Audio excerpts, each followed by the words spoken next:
al nombre del Señor Jesús. Hay victoria en el nombre de Jesús. La presencia de Dios está en este lugar, hermano. Yo lo puedo sentir. Él está aquí paseándose en medio de nosotros. Él está aquí en medio de las alabanzas de su pueblo. Él está aquí en este lugar. Créalo que Él está aquí en este lugar. Aleluya, alabanzas al nombre de Cristo.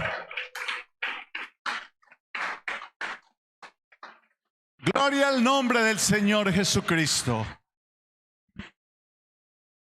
Vamos a leer la palabra de Dios en Gálatas capítulo 5, versículo número 22. Con un saludo muy especial en el nombre de Jesús a todos los que están en este lugar. A los amigos que están en este lugar, quiero decirles que el Señor los ama, que el Señor los quiere salvar, que hoy es una oportunidad maravillosa para tener un encuentro con Cristo, para sentir su presencia en su vida, para dejarse llenar del Espíritu Santo, para cambiar su vida a partir de hoy. A los hermanos, a las hermanas que están en este lugar, también decirles que hoy es una oportunidad maravillosa para ser llenos del Espíritu Santo, para dejarnos tocar por su presencia, para tener un encuentro con Él. Un saludo muy especial a mi pastor, a su esposa. Y bueno, es una bendición estar en este lugar. Gálatas capítulo 5, verso 22. Vamos a leerlo todos en una voz fuerte, audible, a una sola voz. Dice: mas el fruto del Espíritu es amor, gozo, paz, paciencia, benignidad, bondad, fe. Seguimos en el 23. Mansedumbre, templanza. Contra tales cosas no hay ley. Dando un gloria a Dios podemos estar cómodos, hermanos. Aleluya, qué momentos especiales vivimos en Cristo, hermano Arbey. Aquí se siente algo muy especial. Aquí se siente la presencia de Dios. Eso que usted siente, ese gozo que usted siente, esos deseos de alabarle y de glorificarle, no es otra cosa que Dios tocándolo, que Dios acariciándolo, que Dios abrazándolo, que Dios consolándolo, que Dios diciéndole: no te preocupes, que yo estoy aquí, yo estoy contigo y voy a estar contigo todos los días de tu vida. Aleluya. Así que gócese en esta hora. El tema que vamos a predicar hoy lleva por nombre el fruto del Espíritu Santo en nuestra familia. Amén. Este es un culto dirigido por el Comité de Familias. Y hemos querido enfocar este tema, la importancia, la relevancia, la necesidad de la presencia del Espíritu Santo en nuestras familias. Amén. Y entonces les voy a pedir el favor que me ayuden con el mensaje. Yo voy a preguntarles si alguno de ustedes me va a decir qué es la familia. Para ustedes, cualquiera que alce la mano, nos diga qué es la familia. ¿Cuál es el concepto de la familia? A ver. Alguien que nos ayude. Por aquí hay unos pequeños. A ver, ¿qué es la familia? Un grupo que se aman. Amén, qué bonito. A ver, ¿quién más? ¿Quién más por aquí? A ver, vea, los niños. ¿Qué es la familia? Que se quieren. Amén. Mira cómo va ligado el concepto. Por aquí hay otro pequeño. A ver.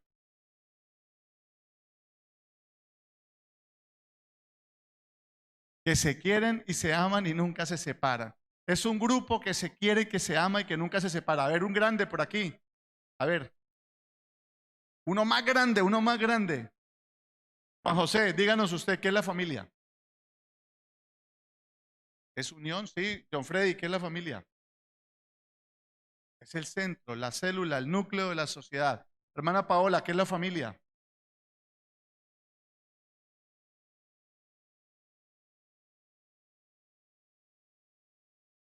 Bueno, me dejo sin con qué predicar, pero bueno, está bien. Qué bendición. Sí, la familia es el círculo más íntimo, más cercano. Es la célula esencial de cualquier sociedad. Es amor, es quererse. La familia está ligada por unos vínculos y unos lazos muy especiales. Y es un vínculo que se crea muchas veces o principalmente a partir del vínculo de consanguinidad, pero no necesariamente, y como lo vamos más adelante, ligado al vínculo de consanguinidad. Y entonces tenemos que la familia es ese círculo cercano, es ese grupo que Dios nos regaló y del cual hemos formado y del cual hemos empezado a multiplicarse y se empieza a crecer y empiezan a darse unos tejidos, unos lazos, unos vínculos que hacen que perduren a través de generación en generación. ¿Cuáles son las familias más tradicionales aquí en la Iglesia Central? Las más antiguas. Los Soque. Estos son un pocotote de Soque. No se meta con ninguno de esos, les aconsejo. Los Lozano, los Rodríguez, y ahora que me dice los Lemus, eso abre un carro y salen 60 Lemus. Qué bendición. Y alguien empezó. Dios puso el sentir en una pareja y de ahí han venido generaciones y generaciones. Por eso la importancia de entender ese vínculo familiar como una bendición, como un regalo de Dios, como un regalo que nos dio Dios para administrarlo y saberlo administrar.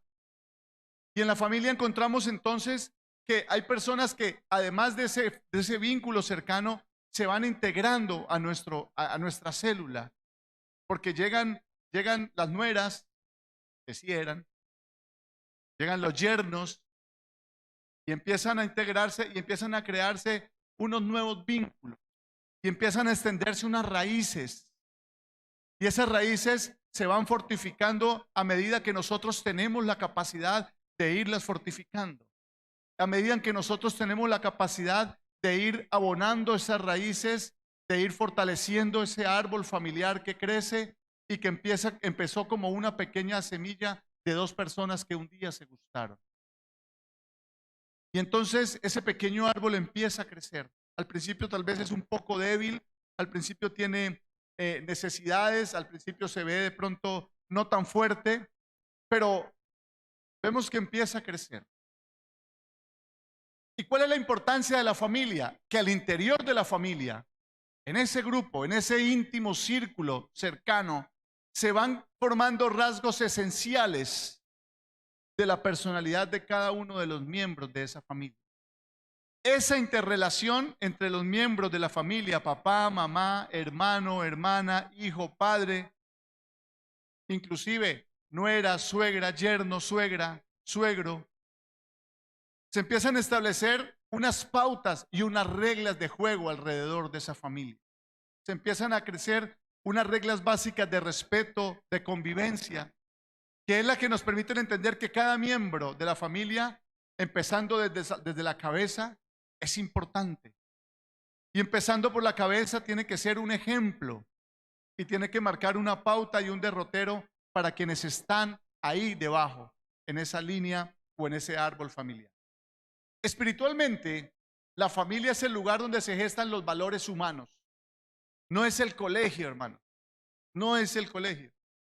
En el colegio aprendemos geografía, matemáticas, español, pero los valores humanos se gestan en la familia y más aún los valores cristianos.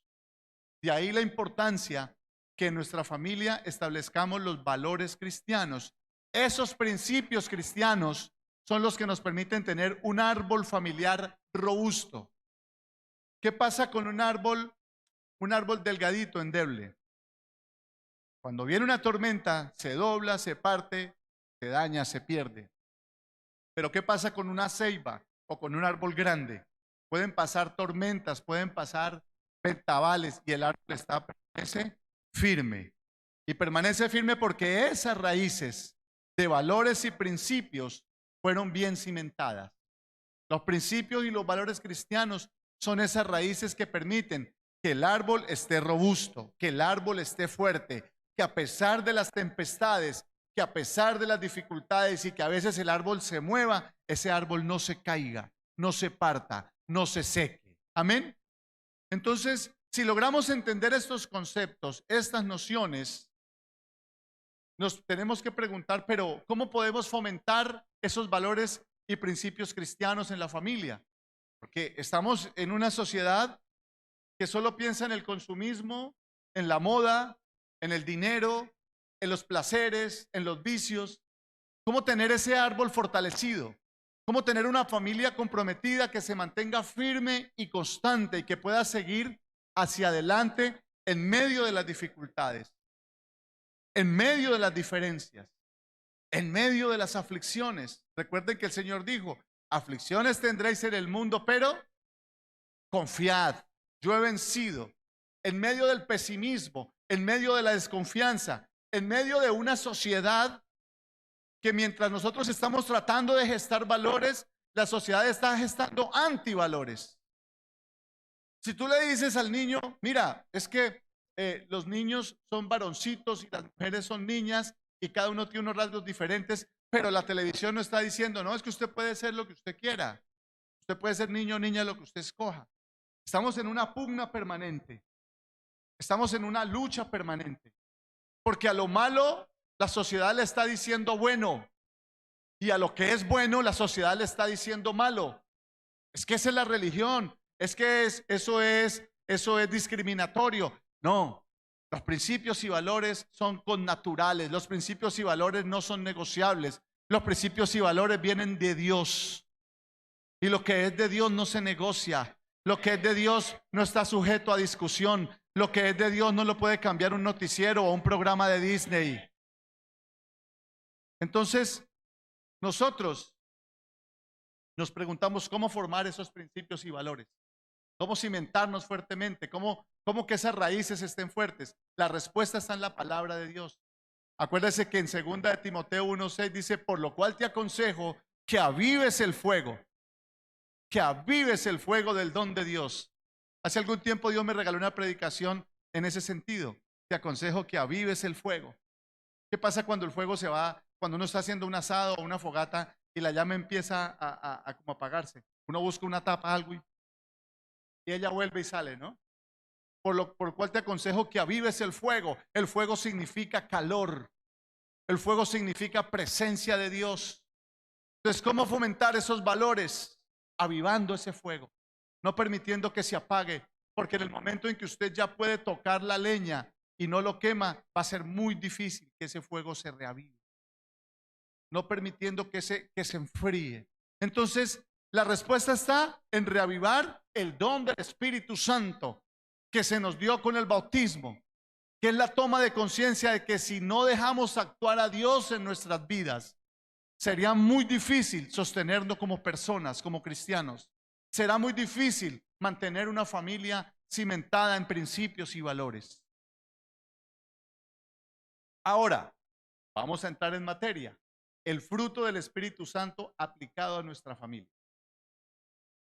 Este pasaje que acabamos de leer, el que nos sirve de base, no este, sino el que nos sirve de base a la palabra de Dios, nos recuerda que nuestra vida cristiana debe estar caracterizada por dar fruto.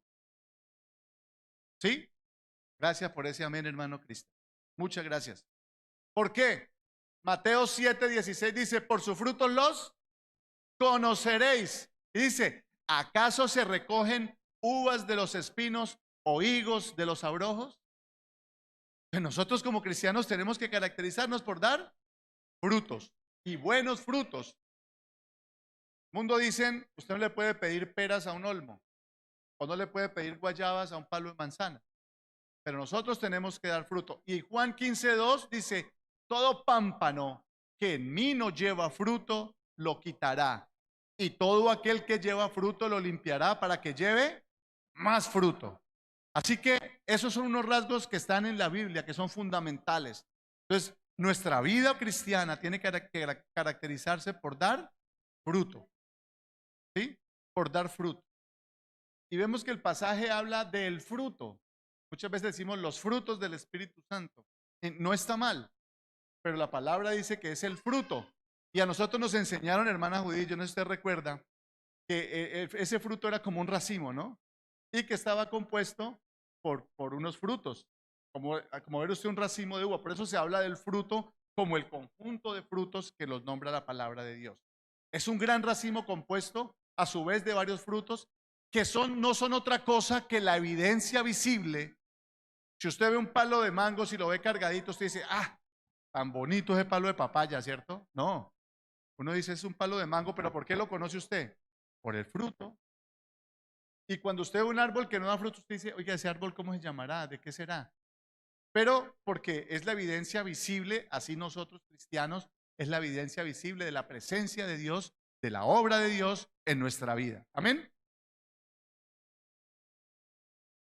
Y desde luego, no es diferente en nuestra familia, porque nuestra familia, nosotros como familia, somos un cuerpo.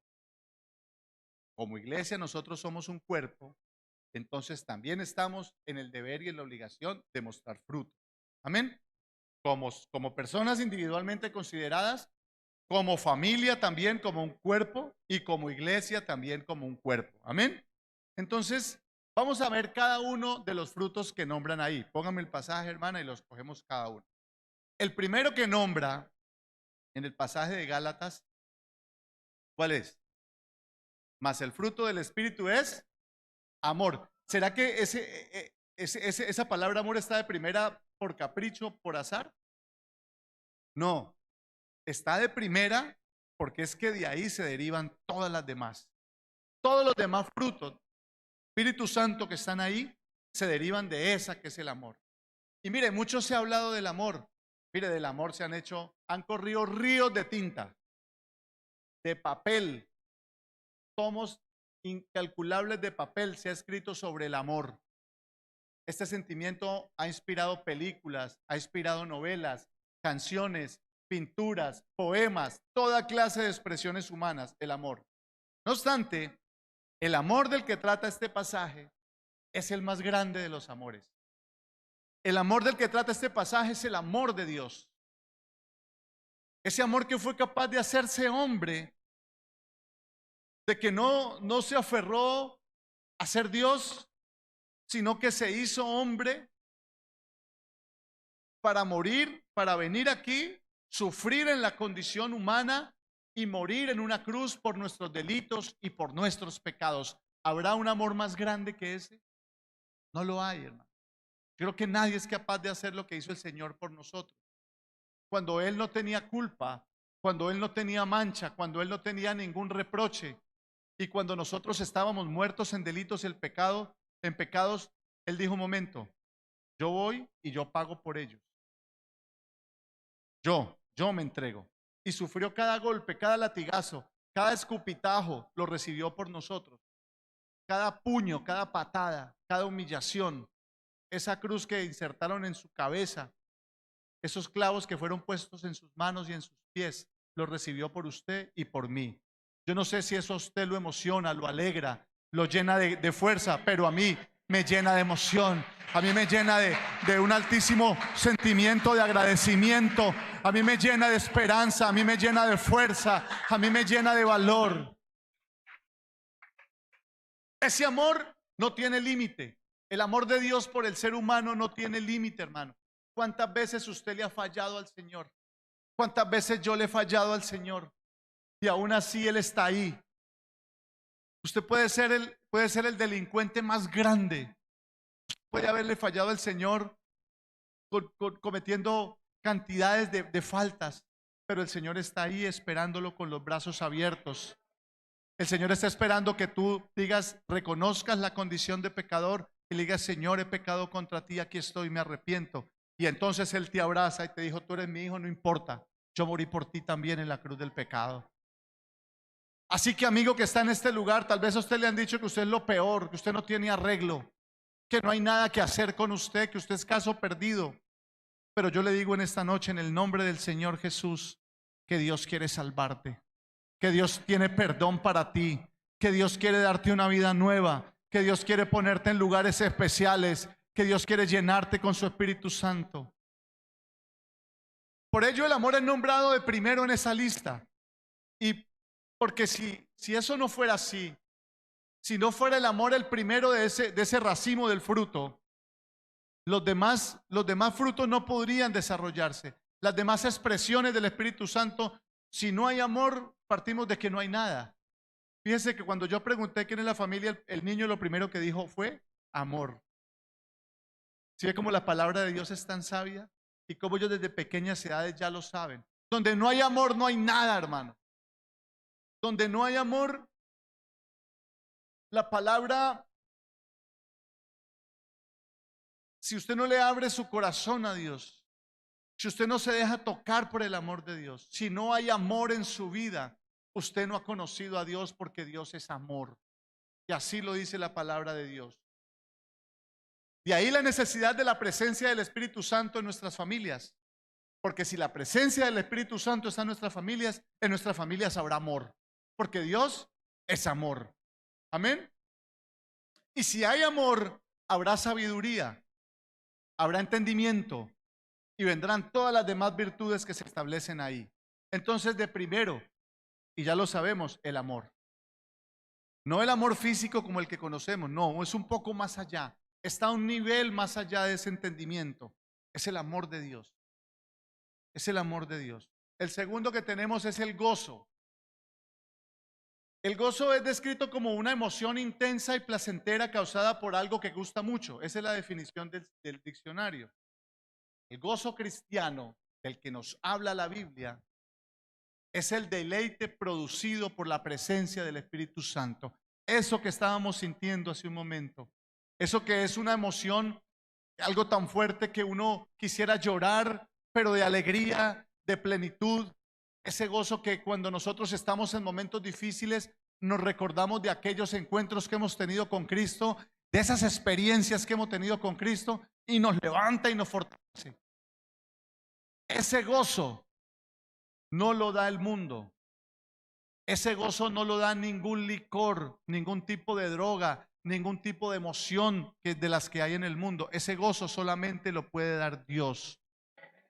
Por eso la canción dice, si ese aplauso es para Él, démoselo porque Él se lo merece. Aleluya.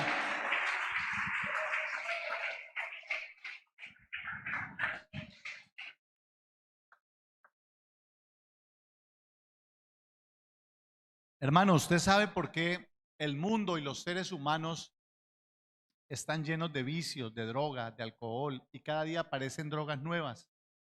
Que fentanil, que una cantidad de cosas que uno ni se imagina. Porque el ser humano tiene un vacío en su corazón.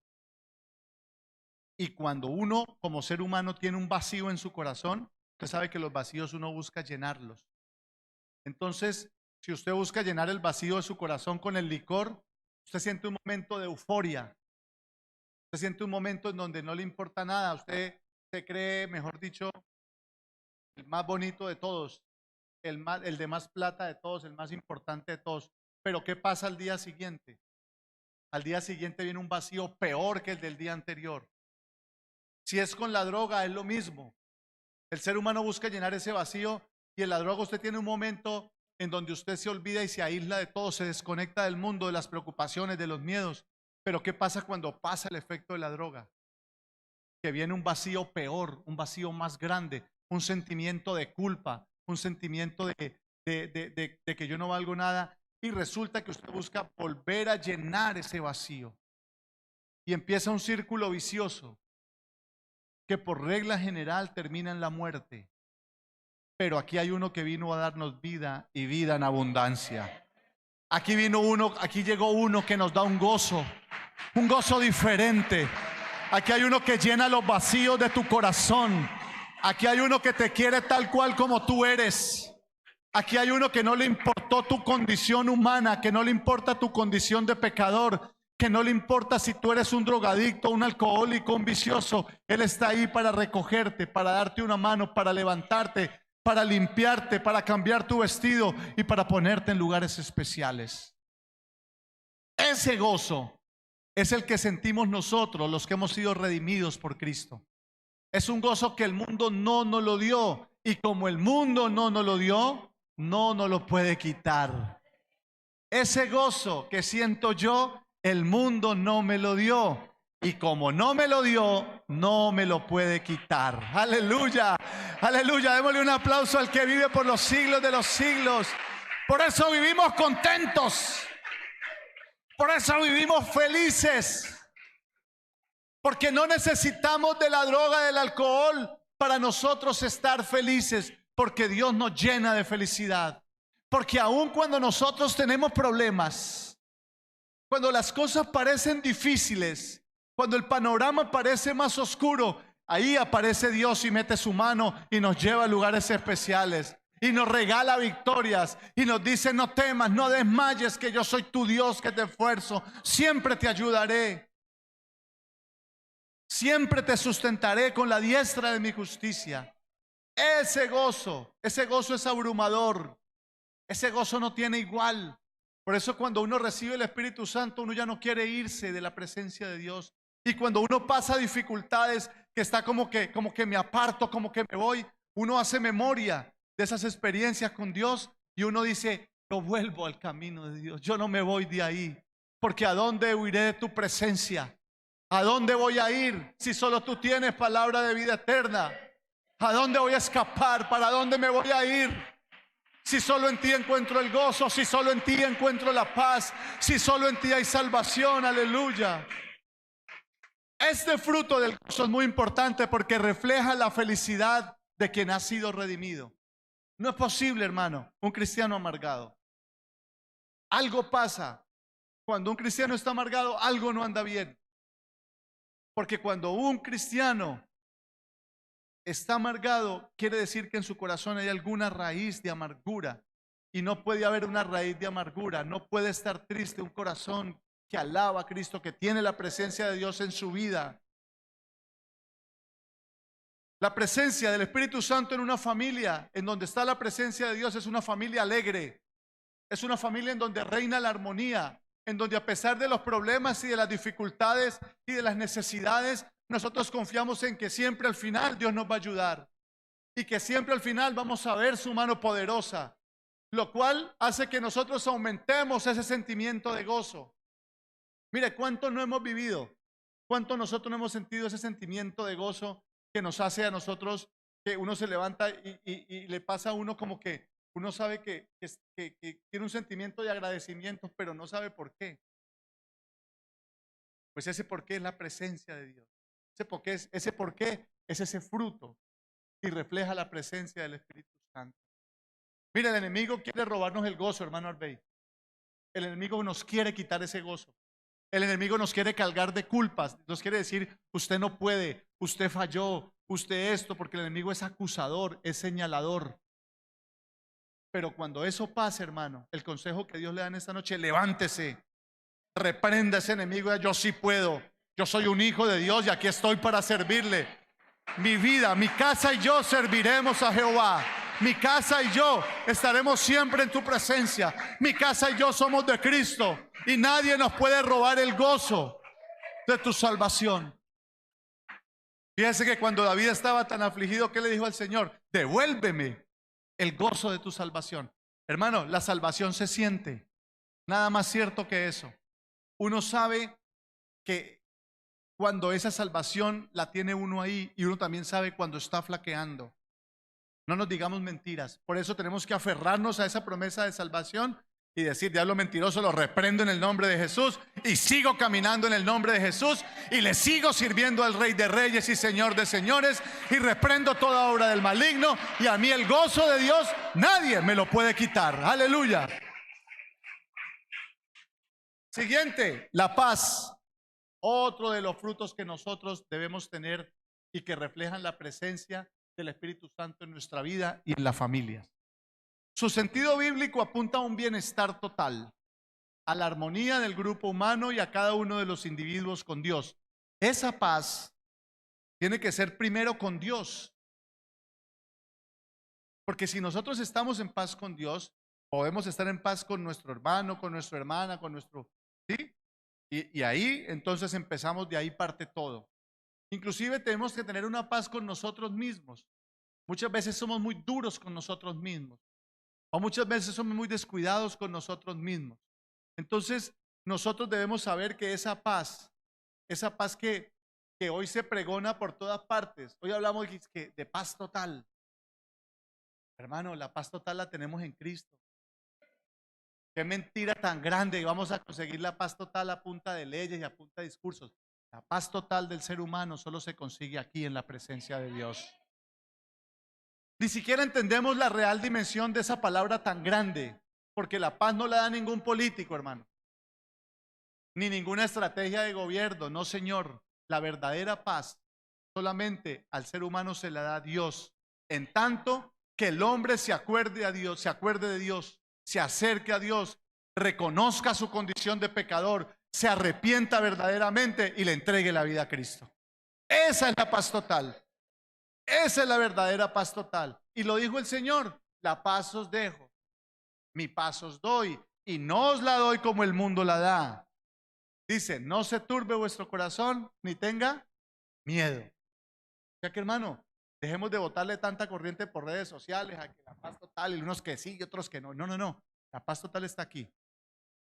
Bastara con que todo Colombia le entregara su vida a Cristo. Y cuando digo todo Colombia, son todos: actores, gobierno, actores armados, lo que sea, todos, la sociedad en general. Ahí estaría la paz total. Porque nadie querría matar, nadie quería robar, nadie quisiera traficar. Estaríamos en otra dimensión. Sí, Señor. Una familia donde está la presencia del Espíritu Santo es un hogar en el que debe reinar la paz. No podemos vivir como perros y gatos al interior de una familia. No lo podemos. Algo falla, algo pasa. Porque si nosotros estamos en sintonía con Dios y el Espíritu Santo es el que guía nuestras decisiones, el Espíritu Santo es el que moldea nuestro carácter, el Espíritu Santo es el que dirige nuestra vida, entonces no tiene por qué haber ningún tipo de contención, porque todos tenemos un mismo sentir. ¿Sí? No tiene por qué haber ningún conflicto. Y si surge alguna diferencia, que es normal entre los seres humanos, recuerde que los mismos discípulos tenían diferencias entre ellos. Muchas veces se peleaban y se alegaban quién era el más grande, quién era el mejor, quién era el más cercano a Cristo. Pero si surgen esas diferencias que son normales como seres humanos, es el Espíritu Santo quien a través de este fruto de la paz nos da la solución y nos permite a cada uno ceder de nuestro orgullo, ceder de nuestra parte, ceder de nuestra propia convicción y buscarle una salida a ese diferendo. Por eso un hogar en donde está la presencia del Espíritu Santo no es un hogar en donde podamos vivir en conflictos. No se puede entender y no debe ser así. Por eso debemos buscar la presencia de Dios. Si en nuestro hogar hay conflictos, buscar la presencia de Dios y Dios nos manda la solución. Dios nos moldea el carácter. Si yo estoy parado en una posición inflexible y tengo que ceder, Dios ablanda ese corazón. Dios ablanda esos corazones de piedra y pone corazones de carne. Dios ablanda preconceptos y libera cadenas de todo. Es importante eso. Tercera virtud, la paciencia. El acto de ser paciente es considerado como una de las virtudes del Espíritu Santo. Un cristiano en el que mora el Espíritu Santo es un cristiano paciente. No es un fosforito. No es que yo le digo cualquier cosa y una vez, ¿qué? ¿Cómo fue? Y entonces, píntela que yo se la coloreo. No. El cristiano en el que mora el Espíritu Santo, esa es una de las características del cristiano, la paciencia. En el ámbito espiritual, la palabra paciencia significa creer en Dios y comprender su fe.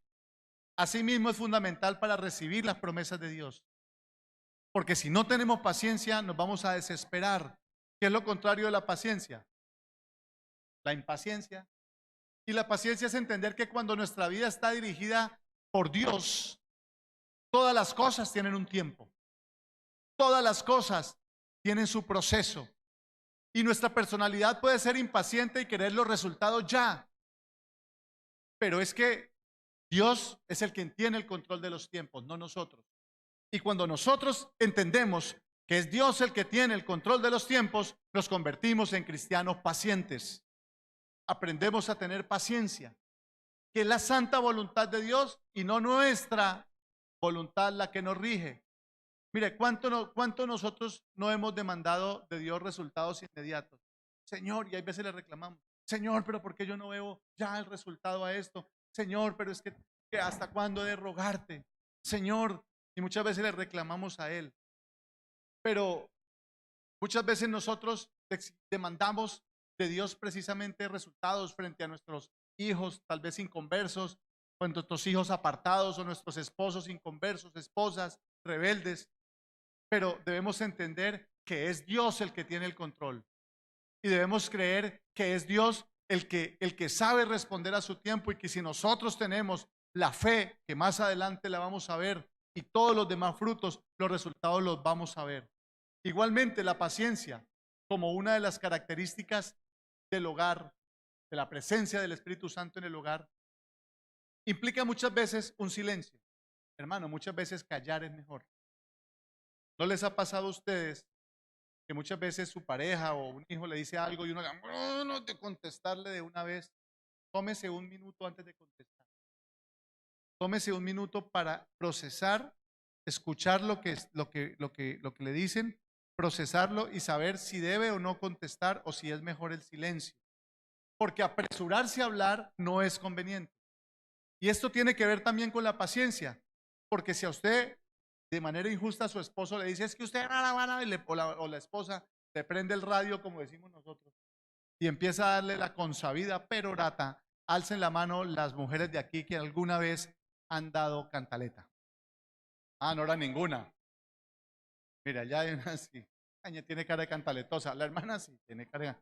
No, más, mi esposa mi esposa la alzó, no la alzó. ¿No la alzó? Bueno,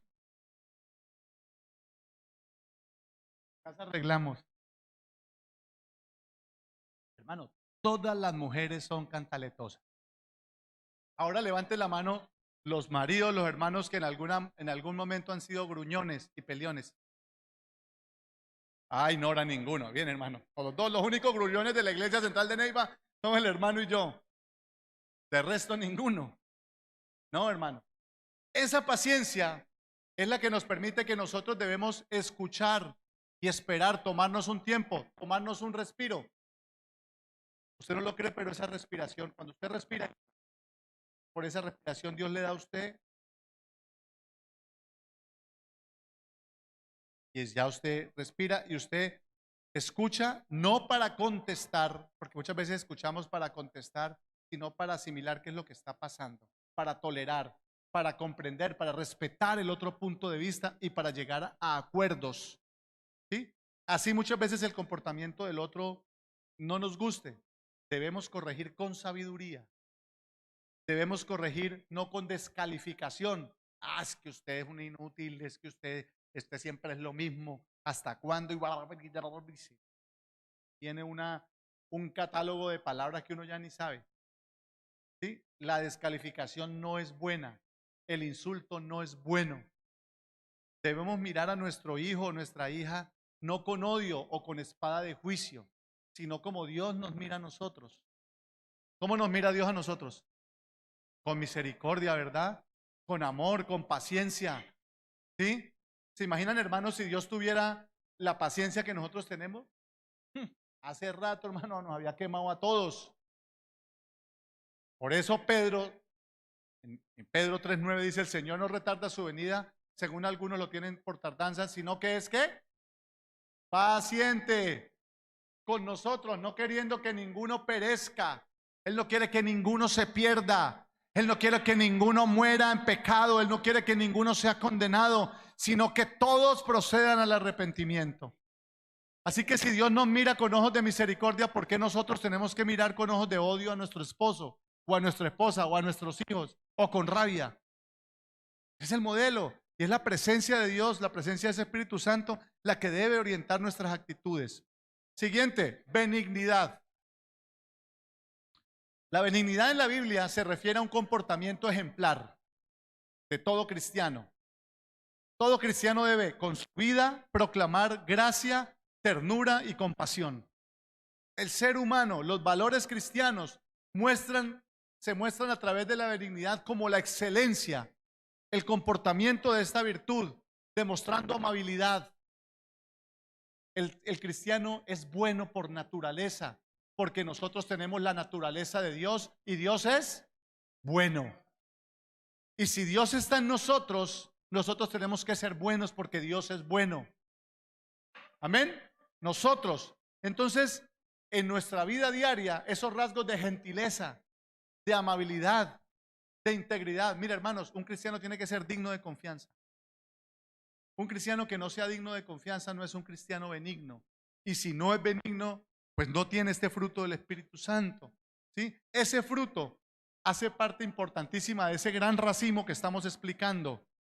Implica que la persona permite que Dios lo moldee, que Dios lo vaya moldeando a su imagen y semejanza, a imagen y semejanza del Señor para cumplir su palabra. Por eso es que resulta muy importante la presencia del Espíritu Santo en la familia, porque esa presencia, la presencia del Espíritu Santo en la familia implica benignidad. Y ser benigno significa ser bueno, ser amable, respetuoso, íntegro. Cuando un hijo o una hija recibe un trato benigno, cuando su esposo recibe un buen trato, ¿usted qué va a recibir de allá para acá? Buen trato. Pero si usted maltrata, ¿usted qué va a recibir de allá para acá? Maltrato. Por eso es tan importante la benignidad aquí también. Lo contrario de benigno, ¿qué es? Maligno, ¿verdad? Entonces, si usted no es benigno, usted puede estar siendo maligno, porque no está haciendo lo que es bueno. Y el que sabe lo que es bueno, hacer lo bueno y no lo hace, pues es contado por pecado. Amén. Eso sí, en una familia cristiana no puede haber tratos crueles, humillantes, descalificantes, porque entonces no podríamos decir que allí está la presencia del Espíritu Santo, porque esa presencia se refleja en un comportamiento benigno, que se vuelve como una regla básica de respeto. Cuando en una familia está esta regla básica del respeto, nos podemos entender, podemos tener diferencias, pero las resolvemos dialogando sin necesidad de humillarnos, sin necesidad de tratarnos mal, sin necesidad de descalificarnos o de creer que el otro no vale la pena y que yo sí. Cuando nosotros tenemos la benignidad en nuestra vida y tenemos esto como una regla básica de interacción en la familia, nosotros podemos resolver los problemas a través del diálogo, no a través de la imposición o de la pelea. Porque nosotros, mientras los niños están pequeños, usted les puede decir, se sienta aquí, de aquí no se para. Y el niño le hace caso ahí en la banca. ¿Qué va a pasar cuando tenga 15, 16, 17 años?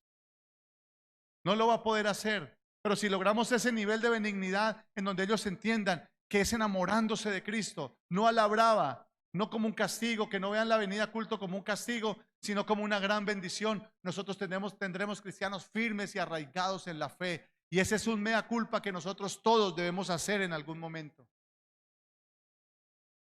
Y esa benignidad, hermanos, no puede ser solamente cuando estemos aquí reunidos en el culto. Esa benignidad tiene que ser un rasgo característico en nuestra vida. Que una persona externa, que un inconverso, una persona que no ha conocido todavía a Dios, nos vea y diga, esa persona tiene algo diferente. Esa persona es buena. Esa persona refleja bondad. Yo no sé si a ustedes les ha pasado, pero uno conoce personas, conoce gente que uno de entradita no dice, esa persona es buena, esa persona tiene algo bonito. También pasa uno que conoce personas que uno dice, uy, esa persona yo no, como que algo me pasa. Entonces ahí es donde nosotros debemos saber y entender ese tema. Bondad.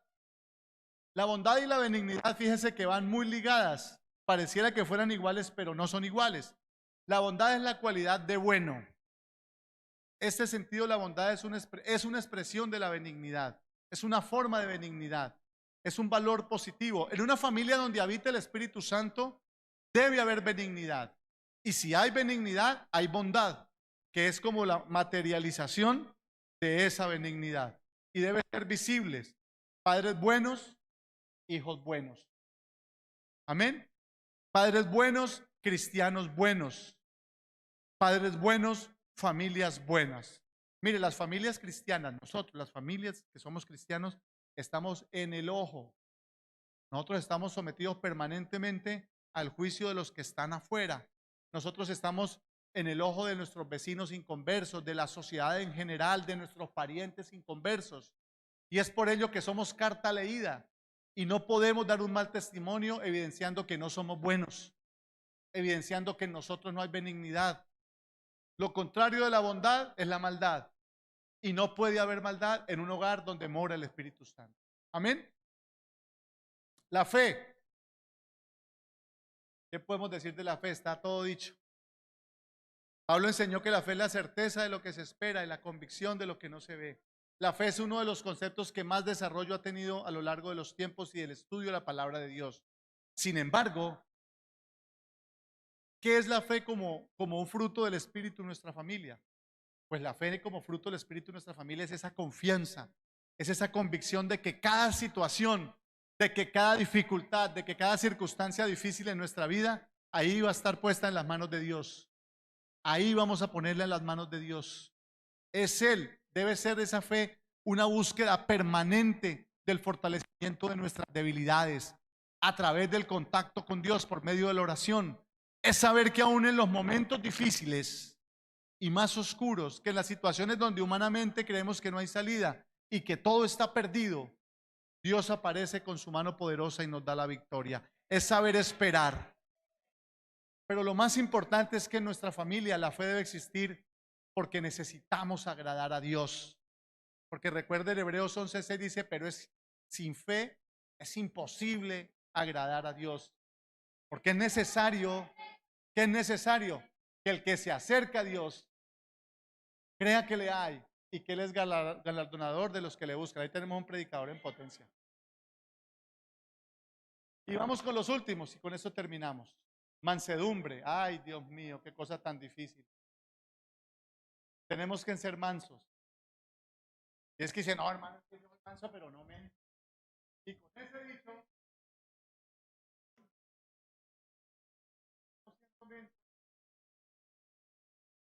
amén.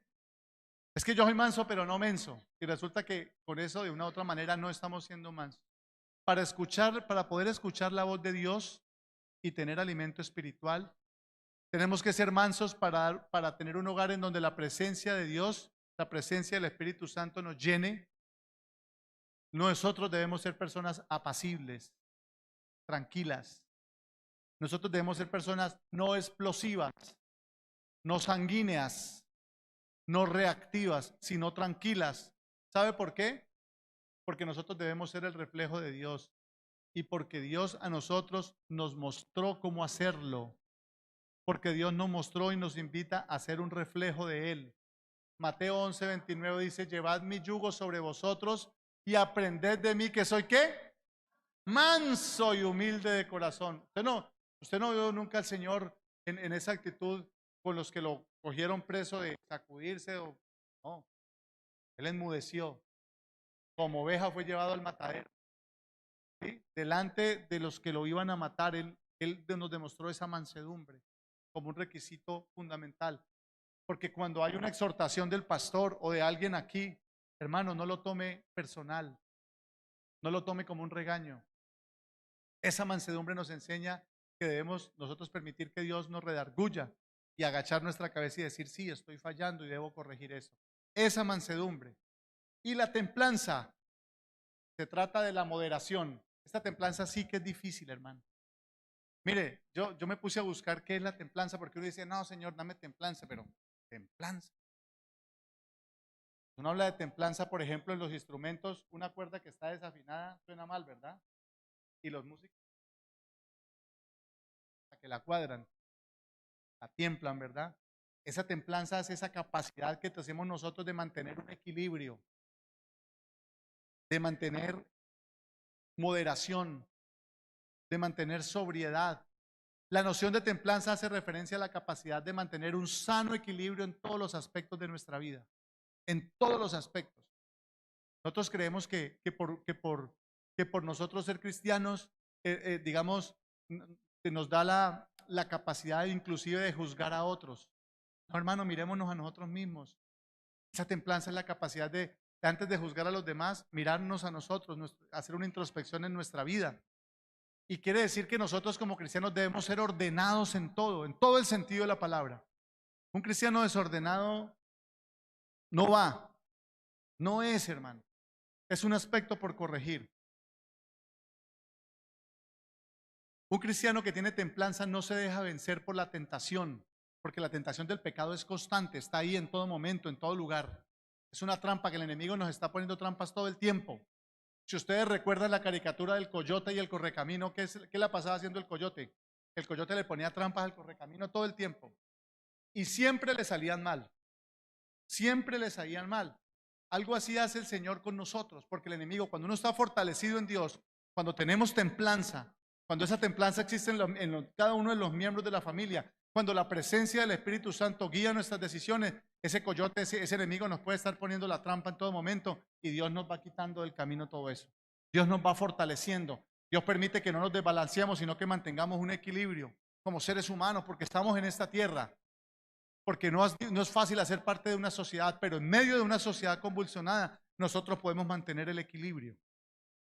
Dios no quiere una familia en donde el evangelio sea una imposición militar obligada. Dios no quiere eso. Dios nos ha hecho libres y nos regaló a nosotros el libre albedrío para que usted decida. Por eso, hermano, imponerle como una camisa de fuerza el evangelio a un niño pequeño o a alguien que está en proceso de formación es un error muy grande. Usted está abonando el terreno para que esa persona en algún momento no vuelva. No, es con templanza, es con amor, es con sabiduría, la sabiduría que le da Dios a uno de que lograr que ellos se enamoren de Cristo, de buscar que ellos amen a Dios y que no lo busquen por miedo, sino por amor. Porque cuando uno busca a Dios por miedo, usted puede lograr un efecto a corto plazo. Pero como Dios es paciente, lo veíamos ahorita, misericordioso, y no retarda su venida como algunos lo tienen por tardanza, dice. Sino que Él es paciente. Cuando ellos ven que no ha pasado nada y que pasa el tiempo y que el Señor no vino, entonces empiezan las dudas. Pero cuando usted busca a Dios y sigue a Dios porque lo ama, de ahí no lo mueve nadie. Y aquí en esta iglesia hay cristianos que no los mueve nadie. A pesar de las dificultades, a pesar de las necesidades, tenemos un pueblo que camina con Dios, que se sostiene, que está parado en la brecha y que le sigue no por miedo, sino por amor. Gloria al nombre del Señor Jesucristo. Entonces, hermanos, el Espíritu Santo es necesario para mantener la cohesión de la familia, para mantenernos unidos. Es la fortaleza de esa raíz que no permite que esa familia se parta, se caiga, se doble o se marchite. Esos lazos de amor que solo Dios teje son los que permiten superar los obstáculos, conciliar las diferencias, guiarnos a justicia y tomar las decisiones correctas para que nuestra familia camine en la senda de la salvación. El fruto del Espíritu Santo debe notarse. El fruto del Espíritu Santo debe ser evidente primeramente en papá y mamá. Porque si ese fruto es evidente en papá y mamá, que somos los referentes, ellos van a ser, nosotros vamos a ser el modelo para ellos. Debemos cultivar y cuidar cada uno de estos frutos, hermano, y tráigalos a su memoria constantemente. Y en este momento piense cuál me está fallando. ¿Será la paciencia la que me está fallando? ¿Será que no estoy sintiendo ese gozo? ¿Será que no soy tan benigno, tan bueno o la templanza? Entonces, porque si nos falta alguno de ellos, no estamos completos. Tenemos que mirar y revisar cuáles áreas tenemos que fortalecer. Entonces, hermanos, yo quiero invitarlos a que estemos en pie un momento.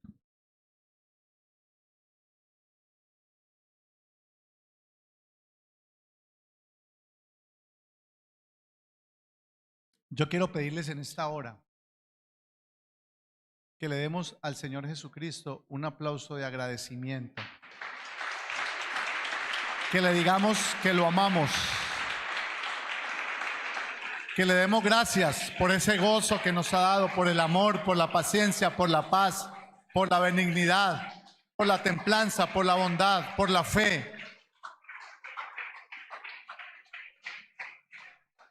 Y ahora quiero que hagamos una oración pidiéndole que Él en esas áreas en donde somos fuertes nos mantenga esa fortaleza. Y en aquellas áreas, en esas virtudes en donde nosotros estemos un poco mermados, que nos aumente, que nos llene, que nos perfeccione, porque somos imperfectos. Aquí no hay ninguno perfecto, hermano. Ninguno. Aquí el único perfecto es Dios. Pero nosotros sí tenemos que ser perfectibles.